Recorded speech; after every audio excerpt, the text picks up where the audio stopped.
নমস্কার বন্ধুরা, welcome to আরকে sports. আশা করি তোমরা সবাই সুস্থ ও অনেক ভালো আছো।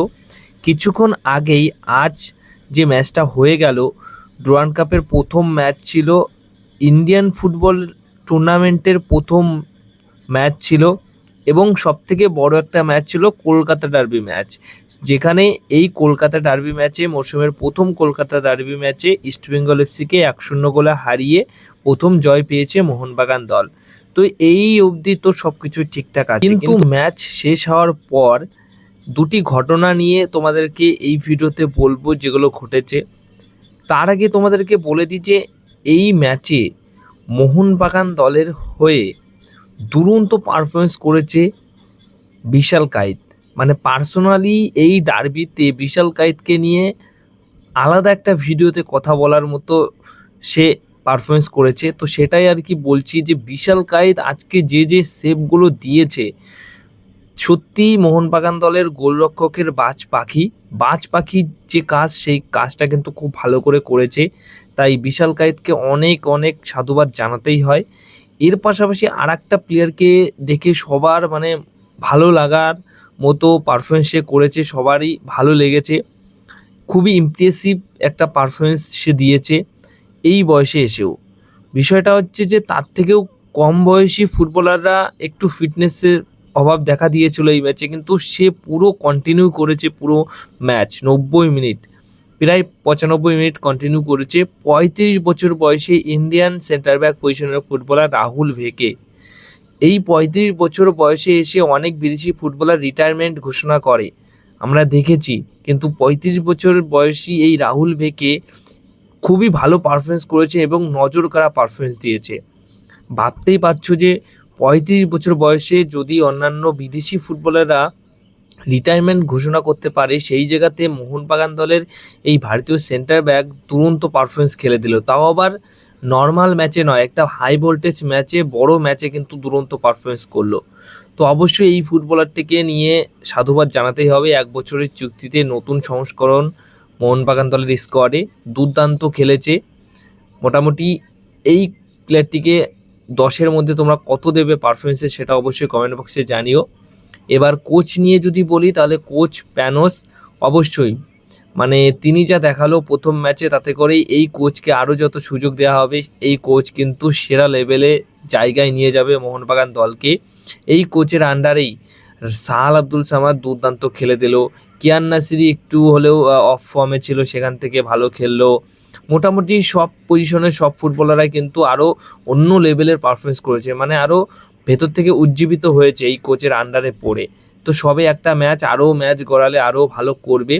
তো প্যানোসের প্রথম জয়, প্যানোসকে অ্যাজ এ কোচ হিসেবে কত রেটিং করছো আউট অফ 10-এর মধ্যে, সেটা অবশ্যই তোমরা কমেন্ট বক্সে জানিও। এবার বলি যে ম্যাচ শেষ হওয়ার পর কি এমন হলো যেটা নিয়ে কথা বলতেই হবে।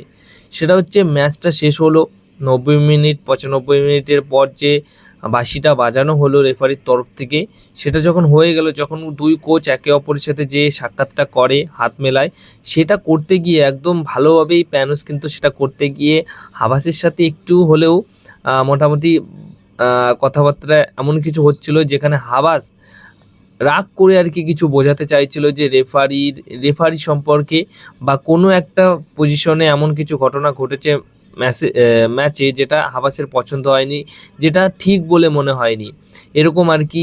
মোটামুটি দুই কোচের মধ্যে প্রথম মানে ম্যাচের আগের যে সৌজন্য সাক্ষাৎ, সেটা তো ঠিক ছিল, কিন্তু লাস্টের সৌজন্য সাক্ষাৎটা কিন্তু খুব একটা ভালো হয়নি। তো এটা ছিল প্রথম ঘটনা। তারপর আরও একটা ঘটনা যেটা আর কি ঘটেছে, সেটা হচ্ছে ইস্টবেঙ্গল এফসি দলের একজন কর্ণধার, যেটা তিনি একটি ইন্টারভিউতে বলেছেন ম্যাচ শেষ হওয়ার পর, যে মোহনবাগান দলের এগেনস্টে ইস্টবেঙ্গল এফসি দলের যে হারার কারণটা, সেটা হচ্ছে রেফারি। আজকে রেফারির দোষে ইস্টবেঙ্গল এফসি দল হেরেছে। একটা ক্লিয়ার হ্যান্ডবল ছিল পেনাল্টি বক্সে, যেটা পেনাল্টি পেতে পারতো ইস্টবেঙ্গল এফসি দল, সেটা কিন্তু দেওয়া হয়নি। তো দেখো, যদি ওই পেনাল্টি ওটা হয়েও থাকে বা হ্যান্ডবল হয়ে থাকে যেটা দেয়নি, অনেক সময় রানিং হ্যান্ডবল দেওয়া হয় না, তো যদি সেটা হয়েও থাকে, তো ওই হ্যান্ডবলটা যদি না দেওয়া হয়ে থাকে পেনাল্টি বক্সে, এটার জন্য যদি মোটামুটি অভিযোগ থাকে ইস্টবেঙ্গল এফসি দলের ফ্যানদের বা কর্ণধরের, তাহলে কিন্তু মোহনবাগান দলের ফ্যানদেরও এবং কর্ণধারেরও কিন্তু অভিযোগ করার মতো একটা ঘটনা রয়েছে। সেটা হচ্ছে সাহাল আব্দুল সামাদ কিন্তু জ্যাকসন সিংয়ের গায়ে বা হাতে একটা বল লাগিয়েছিল, যেটা একদম গোলমুখী শট ছিল। যদি হাতে না লাগতো, একদম পরিষ্কারভাবে ভালোভাবে হাতে লেগেছে। আর হাতটা কিন্তু বডিতেও ছিল না, হাতটা একদম নর্মাল ছিল, গোল আটকানোর অবস্থায় ছিল এবং পুরো ভালোভাবে বলটা হাতে লেগেছে, যেটা থেকে কিন্তু পেনাল্টি পেতে পারতো, হ্যান্ডবল ছিল, সেটাও কিন্তু রেফারি দেয়নি। তো এই হ্যান্ডবলগুলো অনেক সময় হয়, রানিং হ্যান্ডবল দিতে চায় না, রেফারি সিদ্ধান্ত নেয় না। তো সেটার জন্য তো যদি ইস্টবেঙ্গল এফসি দলের সমর্থক থেকে কর্ণধার যদি ওই বিষয়টা নিয়ে প্রশ্ন তোলে রেফারিকে নিয়ে, তাহলে কিন্তু মোহনবাগান দলেরও প্রশ্ন রয়েছে এই বিষয়টা নিয়ে। মানে দুটি দলের ক্ষেত্রে দুটি হ্যান্ডবল, দুটি পেনাল্টি দুই দলই পেতে পারতো, সেটা কিন্তু রেফারি দেয়নি। তো 50-50 এই বিষয়টা। তো এই বিষয়টা নিয়েও একটা ক্ষোভ প্রকাশ করেছে বা একটা অভিযোগ টাইপের বার্তা দিয়েছে। সমর্থকদেরও মনে হচ্ছে ইস্টবেঙ্গল এফসি দলের যেটা হ্যান্ডবল ছিল কিন্তু দেওয়া হয়নি, কিন্তু মোহনবাগান দলও একটা হ্যান্ডবল নিয়ে একটা পেনাল্টি পেতে পারতো। এছাড়া সবশেষে আর একটা বিষয় যেটা বলবো সেটা হচ্ছে পশ্চিমবঙ্গের যিনি আর কি ক্রীড়ামন্ত্রী রয়েছেন রুদ্রনীল খাঁ, তিনি একটা বিষয় শেয়ার করেছেন, বেশ একটা মজার বিষয়। শুনে হয়তো আপনাদের অনেকের ভালো লাগতে পারে, আবার ইস্টবেঙ্গল এফসি দলের সমর্থকদের ভালো নাও লাগতে পারে। তিনি কিন্তু ইস্টবেঙ্গল এফসি দলের ফ্যান, কিন্তু তিনি বলেছেন যে আমি ম্যাচের কিছুটা সময় ইস্টবেঙ্গল এফসি দলের গ্যালারিতে ছিলাম, আবার কিছুটা সময় মোহনবাগান গ্যালারিতে ছিলাম, বসে খেলা দেখছিলাম। তো সেখানে ইস্টবেঙ্গল এফসি দলের কিছুটা সময় যখন ছিলাম তখন কোনো গোল হয়নি, কিন্তু যখন মোহনবাগান গ্যালারিতে গেলাম তো বা খেলাটা দেখছিলাম তখন কিন্তু একটা গোল হলো। তো এরকম একটা কথা বলেন। তো এরকম একটা বিষয় সে তুলে ধরেছে, মানে এরকম একটা মজার কথা বলেছেন যে এই জিনিসটা ঘটেছে ইস্টবেঙ্গল এফসির ওখানে বসেছিলাম, কোনো গোল হলো না, কিন্তু মোহনবাগান গ্যালারিতে যখন গিয়ে বসলাম তখন গোলটা হলো। তো এরকম একটা কথা বলেছেন। তো এই সমস্ত বিষয় আর কি ঘটেছে। কিন্তু বন্ধুরা, একদম সাংবাদিক সম্মেলনে হাবাস কিন্তু একদম সরাসরি বলেছেন যে রেফারির ভুল, অনেক রেফারির ভুল ছিল এই ম্যাচে, যার কারণে ইস্টবেঙ্গল এফসি দল সুযোগ পেলেও সেই সুযোগ পেতে পারতো, পেনাল্টি একটা পেতে পারতো বা কিছু কিছু জায়গায় ফাউল পেতে পারতো, সেগুলো দেওয়া হয়নি। ইস্টবেঙ্গল এফসি দলের এগেনস্টে একটু অন্যায় করা হয়েছে, এরকম টাইপের একটা ক্ষোভ প্রকাশ করেছে ইস্টবেঙ্গল এফসি দলের নতুন কোচ আন্তোনি লোপেস হাবাস।